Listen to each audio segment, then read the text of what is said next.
The economic conditions of Cuba is horrible. People are starving. People are dying from starvation.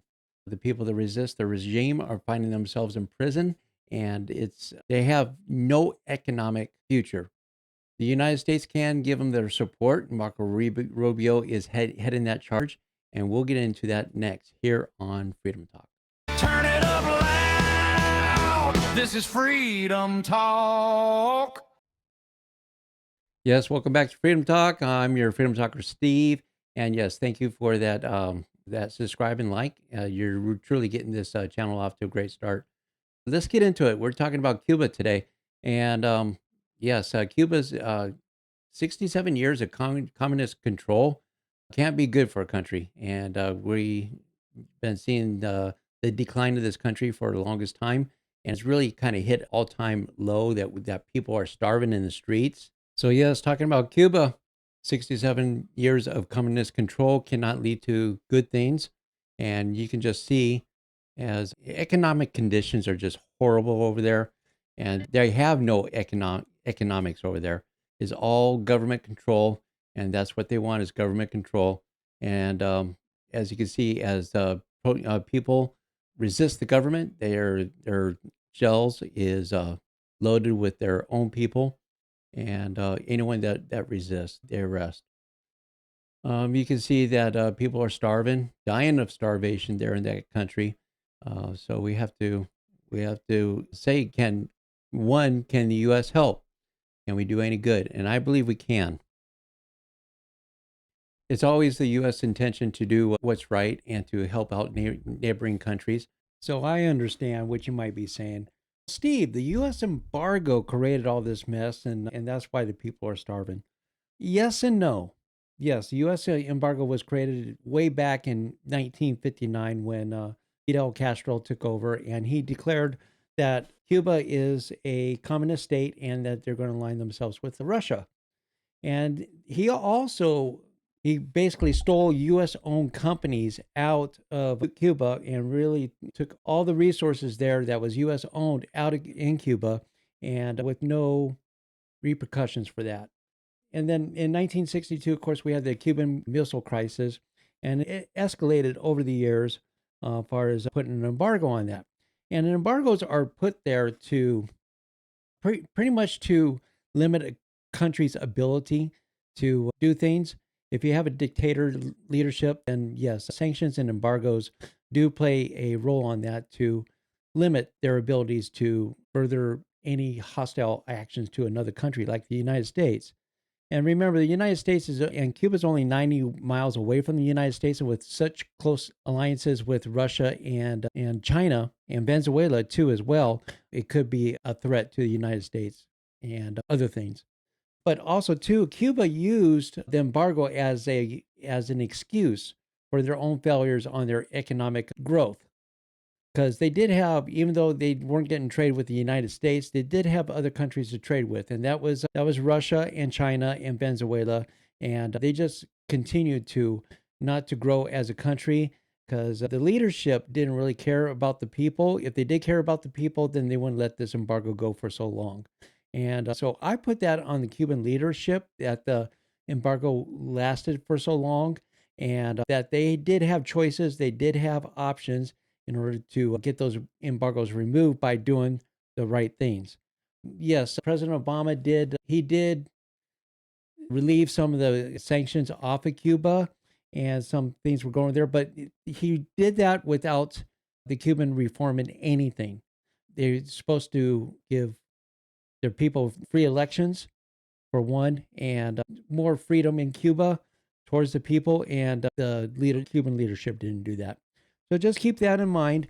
And sometimes when we're talking about embargoes, it's better to strengthen up and enforce more, and that creates the country into change. And that's what we're experiencing right now. I think we can help out a lot more, a lot stronger than we can.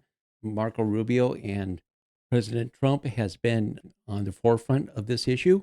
And Marco Rubio, being a native Cuban himself, takes this very personal. And I think he can do some great works there.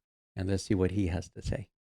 If they want to make those dramatic reforms, that open the space for both economic and eventually political freedom for the people of Cuba, obviously the United States would love to see that and would be helpful. If they decide they're going to dig in and just continue forward, then I think they're going to continue to experience failure, and the people of the country are going to continue to suffer, and it'll be, the regime's fault. Marco Rubio is the perfect selection for that, to go ahead and do what's right, talk to the Cuban leadership and see what can be done about that. And a friendly takeover of Cuba is not out of the question, and there's talks about that. So I don't know what that looks like, but I'm sure President Trump and Marco Rubio does. I did have a friend that was I worked with at a warehouse at one time, and he was Cuban, and he lived in Cuba, and he came over to the United States that fled from the authoritarian government over there, communist government, call it what you will. But he said that the police over there and the government, they did not really care how the citizens felt. And he said, like, they didn't care if you starved, died, or whatever, but as long as it just, the government kept their power and control, and there was a certain type of, I guess, pride with the police officers there. But he said if you were walking down the street and you bent over and to because you dropped your wallet or something, you went to go pick it up, and a policeman was behind you, he'll kick you square in the butt, hard as he can, just because that was disrespectful to him that you showed your backside to him. So it's just one of those things. It's a different world over there, but I think the U.S. can help on this. Marco Rubio is a son of this community. Marco Rubio is Cuban American. Marco Rubio knows what these regimes do. Most of them do just try to talk to gain time, to wait you out, to get a new administration so that they can survive. Marco Rubio knows that very well. And so if there is one person that I would want to talk to the regime, it's Marco Rubio. Yes, even the Bible says that God, He puts the leaders in positions at the appropriate times and their places. He lets them rise and lets them fall. Could this be one of those times that Marco Rubio's put in this position to help out the Cuban people of Cuba? Time's going to have to tell, but I think it could be a big possibility that this is his time and moment to help his native people. And President Trump also had something to say about that, and this is him on Air Force One. Ordering Cuba to make a deal. What does that deal look like? What do you want them to Make a do? deal. Cuba is right now a failed nation. They don't even have jet fuel to get for airplanes to take off. They're clogging up their runway. We're talking to Cuba right now, and Marco Rubio talking to Cuba right now, that they should absolutely make a deal because it's really a humanitarian threat. And we have a lot of great Cuban Americans, and they're going to be very happy when they're going to be able to go back and say hello to their relatives and do things that they should have been allowed to do for a long time. I'm very interested in the people that are here that were treated so badly by Castro and the Cuban authorities. They have been treated horribly. So we'll see how it all turns out. But Cuba and us, we are talking. In the meantime, there's an embargo. There's no oil, there's no money, there's no anything. If a deal is made, would you consider an operation like the one in Venezuela? I don't want to answer that. Why would I answer that? If I was, it wouldn't be a very tough operation, as you could figure. But I don't think that'll be necessary. Yes, and that was a trap question that cowardly reporter tried to get him in there, and of course he's not going to answer on that. That was a stupid question to begin with. She just wanted to try to get your gotcha moment, and President Trump, he's too smart for that, so she failed. Also, too, what happened a couple days ago was the Cuban Coast Guard shot a U.S. registered, looked like a fishing. They said it's a speedboat. It's kind of hard to tell what it is this time. And there was 10 people on board. 4 was confirmed dead, and 6 people is injured. So I don't want to get. It's still ahead of the game because Marco Rubio said that no, they're investigating this, and you have to let the investigation go through. Talk to what the Cuban government saw and just weed through some things. So, but yes, a U.S. registered fishing boat or speedboat has been shot down, and it was a mile off the coast of Cuba.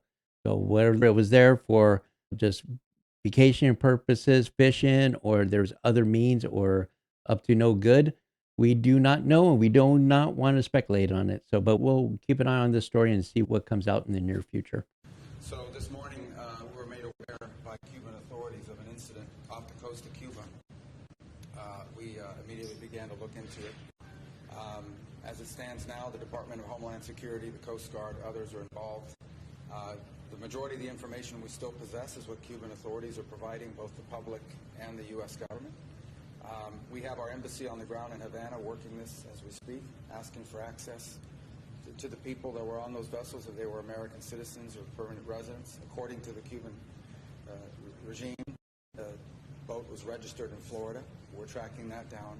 We will know shortly, and we will know quickly, many more facts about this incident than we know right now. The majority of the facts are by Cubans. We will verify that independently, and we'll, as we gather more information, then we'll be prepared to respond accordingly. I'm not going to speculate, because I'm not going to opine on what I don't yet know, but we're going to find out exactly what happened here, and then we'll respond accordingly. Yes, and I apologize for the recording there. That was kind of like on their end, their bad feed, but pretty much we got the gist of it. But if Marco Rubio is not going to speculate on it, I'm not going to speculate on it either, and we'll just wait for the facts to come out. And it's unhealthy to do that because that's where misinformation comes from. So yes, that's what was taking place with the boat. We're going to have to wait and see on that. Yes, I think Marco Rubio is the right man for the right time to answer these questions, to investigate that boat shooting, and to also help out the Cuban people. But what do you think? Marco Rubio is the right guy at the right time? Is he put there by God to help out the Cuban people? And what a wonderful opportunity to maybe possibly take a 67-year-old communist country that's imprisoned their own people and is starving their people and make it into a free market capitalism and something that just to transform into make it a pro business and something for the people. Wow, what a wonderful opportunity. I hope that takes place because freedom's awesome. And I'd love to have the Cuban people experience that in their own country. Well, but tell me what you think. Leave a comment there on Freedom Talk. Thank you for your like and subscribe. And we'll catch you Monday on Freedom Talk. Have a blessed day. Turn it up loud. This is Freedom Talk.